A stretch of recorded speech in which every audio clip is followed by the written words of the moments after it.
much everyone we've met in the UK has been jolly good. Well, good. They weren't Proper bad. chaps. Not bad at all. Tolerable. A tolerable people is what you are.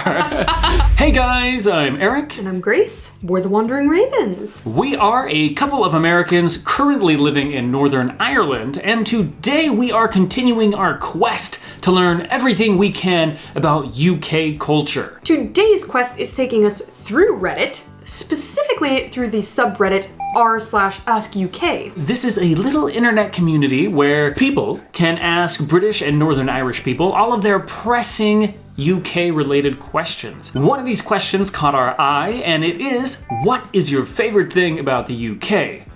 Serious. Before we begin, we'll pose the question to you. What is your favorite thing about the UK? Drop your answers down in the comments below, and let's get into the video. Bit of a weird one, but the lack of authoritarian police and law enforcement. Speaking of police, a stereotype we have yet to confirm or debunk is the often stated claim that British police do not carry firearms. Ooh. Yeah. You guys can let us know. Do British police carry guns? And if so, when? In the United States, the only enforcement figures that I don't think carry guns are mall cops. And probably even some mall cops would have. There's always expectations, and we live in interesting times. But on the whole, the politeness, the self-deprecating sense of humor, the BBC, the countryside, the culture, the NHS. Compared to the United States, you won't be made bankrupt because you are ill, and you won't get shot at school, and you probably won't get COVID-19. Oh. I mean, you might get COVID-19. Please don't unsubscribe. I know the BBC is controversial, so it depends on where you fall politically, if you like that or not. But the rest of these, I feel, are pretty universal. Yeah. Which one of these would you agree with the strongest? Ooh, the strongest? The self-deprecating humor. I love that. Yeah? I love that so much. And it is so true. Mm-hmm. It's alive and well here. As we've mentioned in other videos, specifically this one right here, do watch it. American culture is really lacking in self-deprecating humor. And so that is something we really appreciate about the UK. If you watch American comedians, you'll notice that they do a lot of self-deprecating. So Bill Burr, Jim Gaffigan, you know, all of those big American comedian names, they are very good at self-deprecation, but just American people in general, not so good at self-deprecation. Especially if you take the piss out of them, then they'll get pissed. Yeah. Let's take a stab at it. What do we got?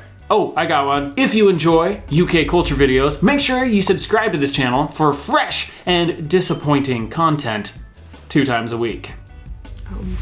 Two times a week? Wait, what was that? 2 times No! The people, 100% for such a small island, we have a really varied and rich society. That sounds a bit patriotic to me. Too earnest. Tone down the patriotism. No, jokes. We absolutely agree with this one. All the British people that we've met so far have been delightful. Wait, no, there was the lighter cad. Right. If you haven't heard this story about the time we got attacked by a gent with a lighter. Not really attacked, but verbally accosted by a gentleman with a lighter. Do watch this video right here. That happened in Soho, in London, of course. But besides that, pretty much everyone we've met in the UK has been jolly good. Well, good. They weren't Proper bad. Chaps. Not bad at all. Tolerable. A tolerable people is what you are.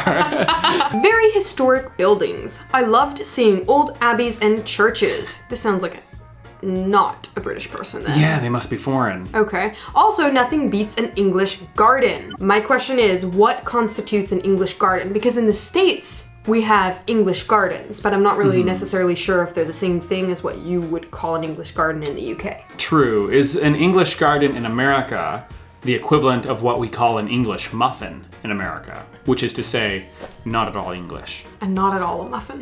Yes. But yeah, this is one we absolutely agree with. Something we love about the UK is how steeped in history you are. Go strolling through some small town, you're gonna have a church that was built during the Norman conquest or earlier. You're gonna have Roman roads, all sorts of stuff. It's really cool. We like being able to do that because where we're from in Seattle, that's not really the case. I mean, the oldest building we have in Seattle is from 1882, so not even 200 years old. I love the banter people have with each other, like Northerners versus Southerners. Occasionally, people can get upset, but generally it's all in good jest, and we are able to take the piss out of each other. Is it generally all in good jest? Northerners v Southerners? I feel like that one, it can get heated sometimes. Yeah, I feel that way too. If you haven't already seen our North versus South video, you can find that right here. We didn't know anything about the North v South divide before making that video, and so it was very eye-opening for us. The humor. I don't even live in the UK, but I firmly believe that British humor is the most superior humor on earth. I definitely agree, but this is not British understatement. No, but the follow-up comment to this one is, someone replies back, well, it's okay, definitely worth third place at a push.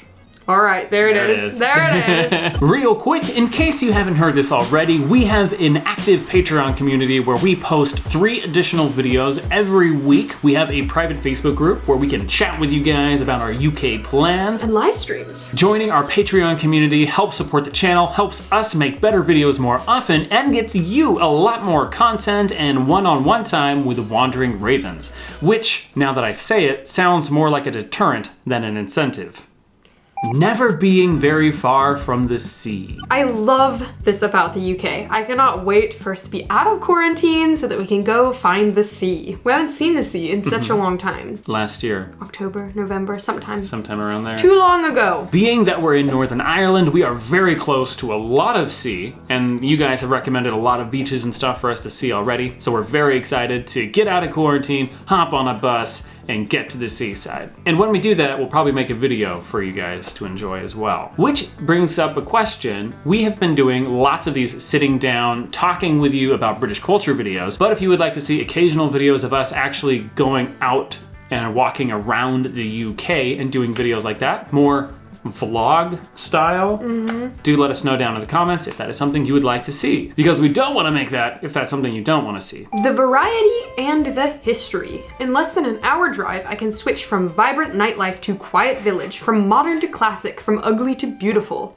I also like the random bits of history dotted around us. Almost every town has something special. As visitors to the UK, this is definitely something we really appreciate, the ability to get around the country really easily and quickly. An advantage of being such a small country is that you have all of your history very close by. It's really accessible, whereas in the States, like we grew up in Seattle, as we've said, and basically all of our American history is on the East Coast. And so we grew up very detached from our history, and so I think you guys are very lucky to grow up in a country where everything is so accessible to you and you can visit it on school tours and stuff like that. Which, question, what is the best school tour that you ever did? I'm not talking about college or uni, I'm talking about the other schools. The other schools before that, when you're just a wee child. When you're a wee un. I also love the variety aspect of it because like they mentioned, in a couple of hours you can be in a completely different setting with completely different history, with a completely different accent and completely different foods. Yeah. And names for foods, like